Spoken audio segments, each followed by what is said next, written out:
على محمد وعلى آل محمد كما صليت على إبراهيم وعلى آل إبراهيم إنك حميد مجيد اللهم بارك على محمد وعلى آل محمد كما باركت على إبراهيم وعلى آل إبراهيم إنك حميد مجيد اللهم صل على محمد وعلى آل محمد كما صليت على إبراهيم وعلى آل إبراهيم إنك حميد مجيد اللهم بارك على محمد وعلى آل محمد كما باركت على إبراهيم وعلى آل إبراهيم إنك حميد مجيد اللہ رب العزت کا بے شمار کرم اور احسان ہے جس رب العالمین نے ہم سب کو اپنی یاد کے لیے یہاں پر جمع فرمایا.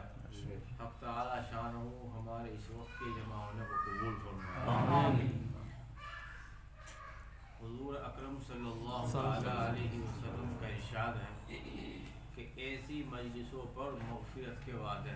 یہی وہ ذاکرین کی مجلس ہے جس کے لیے سرکار دو عالم جناب رسول اللہ صلی اللہ تعالی علیہ وسلم کو حکم دیا گیا ہے کہ جاؤ ایسی مجلسوں میں جا کر شریک ہو جاؤ, بیٹھو جا کر. یہی وہ ذکر کی مجالس ہے اور اس مجلس میں چل کر آنا بہت باعث برکت بھی ہے, باعث رحمت بھی ہے. اللہ تبارک و تعالیٰ کو وہ قدم جو خالص اللہ کے ذکر کے لیے چل کر آ رہا ہو, اور ہمارے تو دو ڈبل قدم ہو گئے, ایک نماز کے لیے دوسرا ذکر کے لیے, ڈبل ہو گئے.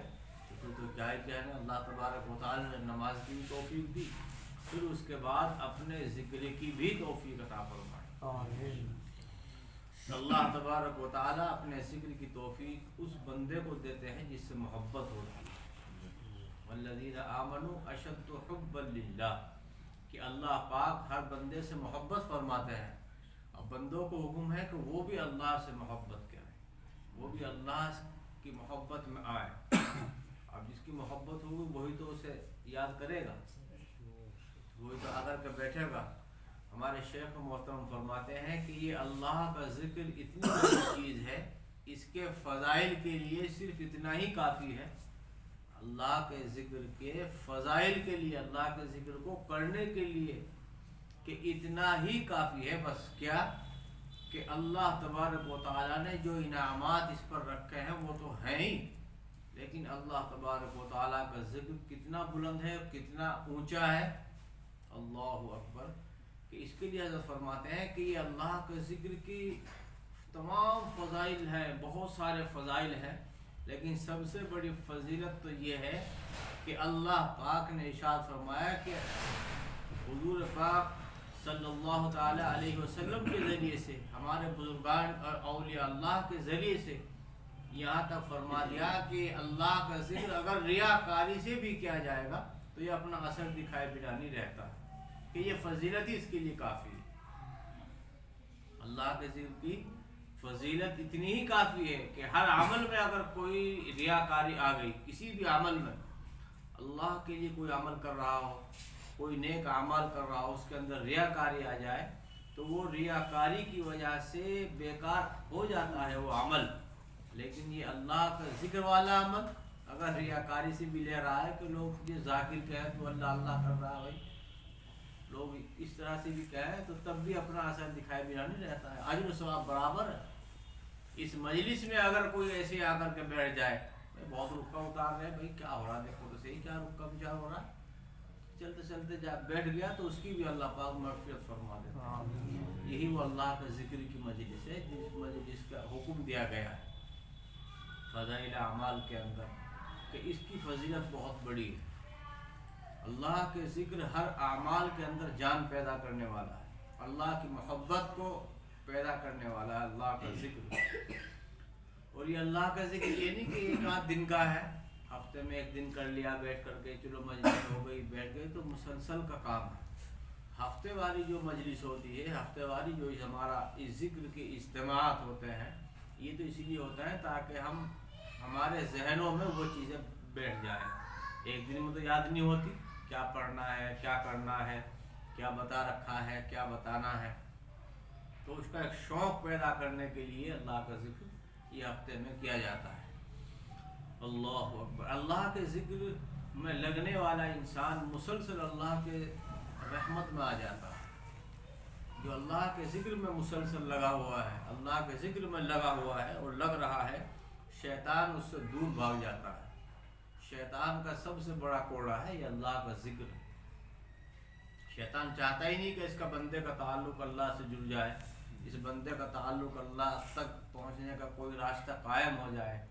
تو یہ اللہ کا ذکر بھی بنا سیکھے حاصل نہیں ہوتا ہے، اس کو بھی سیکھنا پڑتا ہے۔ ایک آدمی بنا سیکھے کوئی کام شروع کرے تو اس کے اندر نقصان ہوتا ہے، اس نقصان کا اندیشہ زیادہ بڑھ جاتا ہے۔ جو آدمی کسی کے پاس رہا ہو، کسی کے پاس رہ کر سیکھا ہو، کرا ہو، پھر وہ اس کو بتا رہا ہو، آگے کی سمجھا رہا ہو، تو آگے بھی راستہ وہ صحیح بتا سکتا ہے جس نے راستہ پیچھے سے لیا ہوا ہو۔ تو یہ بھی اسی طرح سے تمام انبیاء علیہ السلام کی صحبت میں، حضور اکرم صلی اللہ علیہ وسلم کی خدمت میں حضرات صحابہ رضوان اللہ تعالی علیہ مجمعین رہتے تھے آپ کی صحبت میں، آپ سے بیعت ہوتے تھے۔ سب سے پہلے بیعت حضرت صدیق اکبر رضی اللہ تعالی عنہ ہے، سب سے پہلے، اور سب سے پہلے آپ کے خلیفہ بھی وہی ہے۔ ہمارے سلسلہ عالیہ نقشبندیہ میں جو مقام حضرت صدیق اکبر کا ہے وہ اللہ اکبر، بہت ہی اونچا مقام ہے۔ سلسلہ نقشبندیہ کے سب سے بڑے بزرگ ہمارے صدیق اکبر رضی اللہ تعالی عنہ ہی ہیں۔ اللہ کے حبیب صلی اللہ تعالی علیہ وسلم نے آخر میں فرمایا ہے میرے صحابہ، میں نے تم کا حق ادا کر دیا، تمام صحابہ کا حق میں نے ادا کر دیا۔ حضرت ابوبکر صدیق سے فرمایا، اے صدیق تیرا حق تو اللہ ہی دے گا، تیرا حق میں نہیں دے سکتا، تیرا حق کون دے گا؟ تیرا حق تو اللہ ہی دے گا۔ پھر آپ نے فرمایا، حضرت مجدد الفسانی شیخ احمد سرہندی لکھتے ہیں اپنے مکتوبات میں کہ حضرت صدیق اکبر رضی اللہ تعالیٰ عنہ کو قریب بلایا اور بلا کر کہا کہ آج تک اللہ نے جو میرے سینے کے اندر ڈال رکھا تھا، آج میں نے وہ آپ کو عطا کر دیا۔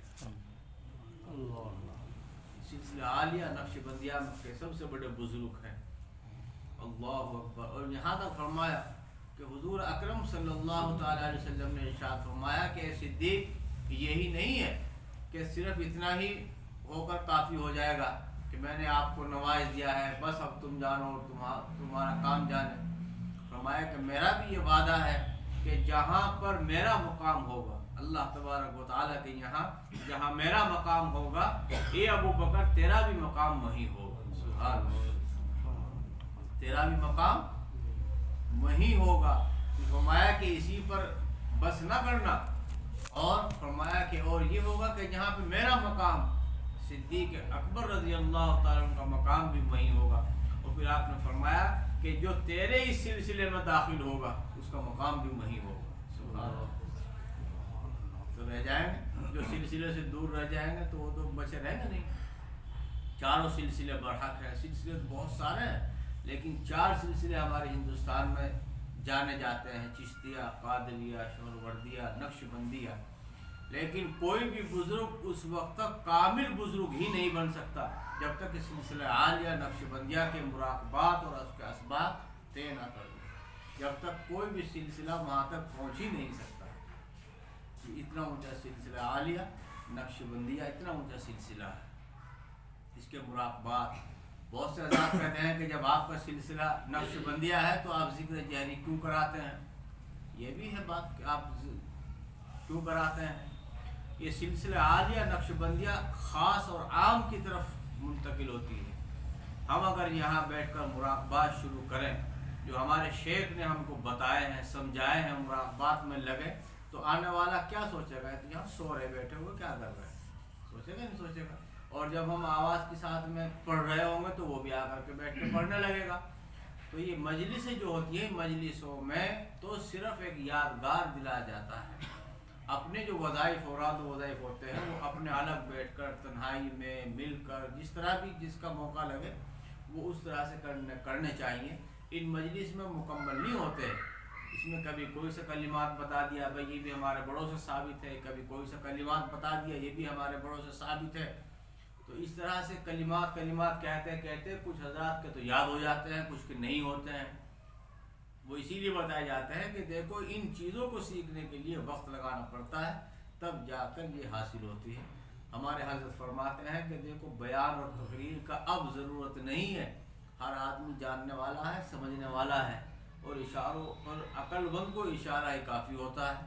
بیانوں کے ذریعے تقریروں کے ذریعے ہم بہت سن چکے ہیں. فضائل اعمال کے اندر سب سے زیادہ فضائل ذکر کو بیان فرمایا. اگر حضرت شیخ کے نزدیک فضائل ذکر کی اہمیت نہ ہوتی تو سب سے زیادہ فضائل ذکر کو بیان نہ کرتے، نہ اس کو لکھتے. انہوں نے بھی گنگو اس کی اصلاح کرانے کے لیے اور وہ مسجد لال مسجد کے تہخانے میں بیٹھ کر اس کو جو دیکھا بھالا پرکھا اور اس میں وہ چیزیں عطا فرما دی جو کوئی بھی چھپی ہوئی نہیں ہے. اللہ تبارک و تعالی ہم سب کو عمل کی توفیق نصیب فرمائے. اپنے نام کی لذت، اپنے نام کا مٹھاس اللہ ہم سب کو نصیب فرمائے. اور حق تعالی شانہ اپنے نام کو ہمیں آخر دم تک لینے کی توفیق عطا فرمائے. اے اللہ ہم اس قابل نہیں جو ہم تیرا نام لے سکیں، ہماری زبان اس قابل نہیں جو ہم آپ کو پکار سکیں. ہم تو گناہوں کے انبار ہیں، ہمارے سے تو قدم قدم پہ گناہ ہو رہا ہے. ہم اس پاک ہستی کا نام کیسے لے سکتے ہیں اپنی گندی زبان سے؟ صبح سے شام تک کتنی گالی ہم استعمال کرتے ہیں، نہ جانے کیسے کیسے زبان سے اپنے الفاظ استعمال کر سکتے ہیں. اس پاک پروردگار کا اس زبان سے ہم نام لے سکتے ہیں؟ لیکن اللہ تبارک و تعالیٰ فرماتے ہیں کہ میرے بندے تو مایوس مت ہو، تو مایوس مت ہو. واقعی تو گنہگار ہے اور تیرے گناہ اتنے ہیں کہ زمین سے لے کے آسمان کی چوٹی کو چھو رہے ہیں. تیرے گناہ اتنے ہیں اور اتنے گناہ ہیں کہ کوئی اٹھا بھی نہیں سکتا ہے. زمین سے لے کے آسمان کی چوٹی کو تیرے گناہ چھو رہے ہوں، لیکن مجھے بھی اس رحمت کی چادر کو لے کر آتا ہوں جب تم اللہ کی طرف متوجہ ہو کر اللہ سے مانگتے ہو. اے اللہ واقعی میں بہت بڑا گنہگار ہوں، بہت بڑا سیاکار ہوں. اب تک کہ میری زندگی غفلت میں گزری، سستی میں گزری، کاہلی میں گزری. اب اللہ نے مجھے اللہ والوں کے ذریعے سے یہ راستہ دکھا دیا، یہ راستہ بتا دیا. اے اللہ تو اب میرے گناہوں کو معاف فرما دے. اللہ فرماتے ہیں جو اللہ کے ذکر کے لیے چل کر آیا اس میں بیٹھا تو میں اس کی کو بالکل ہی معاف کر دیتا ہوں، اس کے گناہوں کو معاف کر دیتا ہوں. کیسا معاف کہ جیسا آج ہی ماں کے پیٹ سے پیدا ہو رہا ہو. اتنی اونچی مجلس ہے. بس اس کے جو حق ہوگا، کسی کا حق اگر ہوگا تو وہ معاف نہیں ہوگا، وہ تو دینا ہی پڑے گا، وہ دینا ہی پڑے گا. تو اس لیے وہ ہماری اس مجلس کا جو خانقاہی مجلس ہوتی ہے اس کا خلاصہ دو چیزیں ہیں، ایک توحید اور ایک سنت. کہ توحید کو اپناؤ اور سنتوں کو اپناؤ. تو اس مجلس میں ہم بیٹھے ہوئے ہیں، یہ بھی اللہ کے ذکر کی مجلس ہے اور نہ جانے کن کن بزرگوں کی توجہات اس مجلس کی طرف پڑ رہی ہے. اللہ ان کو بھرپور جزائے خیر عطا فرمائے اور اللہ پاک جو ابھی تک حیات ہے اللہ تبارک و تعالیٰ ان کی ہر طرح سے حفاظت فرمائے اور جو دنیا سے جا چکے ہیں ان کو کروٹ کروٹ چین نصیب فرمائے. اس مبارک مجلس کا اجر ثواب اللہ ان کو بھی عطا فرمائے. اس مبارک مجلس میں بیٹھ کر ہم عہد کریں کہ انشاءاللہ آج سے ہر دن ایک سنت کو زندہ کریں گے. کریں گے نا؟ ہر دن ایک سنت کو زندہ کرو، پھر دیکھو زندگی کے مزے. حضرات صحابہ کے مزے کیسے ہوئے؟ اللہ اکبر. ایک وقت آیا کہ کھانے کو کچھ بھی نہیں ہے. اب آپ سنتے رہتے ہیں، مشہور واقعہ ہے کہ ایک گٹھلی چوس کر وہ دشمنوں کا مقابلہ کیا، خالی گٹھلی چوس کر، اور پھر جب اللہ نے ان کو دینا شروع کیا تو وہ بل بلا اٹھے اور کہہ رہے اللہ پاک، اللہ نے کہیں ہمیں یہی تو نہیں دے دیا، ہمیں تو وہاں لینا ہے. کہا کہ نہیں نہیں، یہاں بھی لو پھر وہاں بھی لو. آپ نے صبر کیا ہے. جب ہم اللہ کے احکام پر چلیں گے، جناب رسول اللہ صلی اللہ علیہ وسلم کے طریقوں کو اپنائیں گے تو انشاءاللہ ثم انشاءاللہ ہمارے راستے کھلتے چلے جائیں گے، دنیا کے بھی اور آخرت کے بھی. ایک تو ہر دن ایک سنت کو زندہ کرنے کی کوشش کریں، دوسرے سلام کو عام کریں، چھوٹا ہو بڑا ہو جاننے والا ہو یا انجان ہو، اگر دکھ رہا ہے کہ یہ ہمارا مسلمان ہے تو اس کو سلام پہل کرو، سلام کرنے میں پہل کرو۔ جب آپ سلام کرنے میں پہل کرو گے تو اللہ پاک تمہارے اندر سلامتی پیدا فرما دیں گے۔ یہ دعا ہی ہے، ہم سوچتے ہیں کہ وہی مجھے سلام کرے، خود سلام کرنے کی پہل کرے۔ یہ دعا ہے، بہت اونچی دعا ہے، بہت بڑی دعا ہے، اس پر اللہ ان دونوں باتوں کو عمل کرنے کی توفیق نصیب فرمائے۔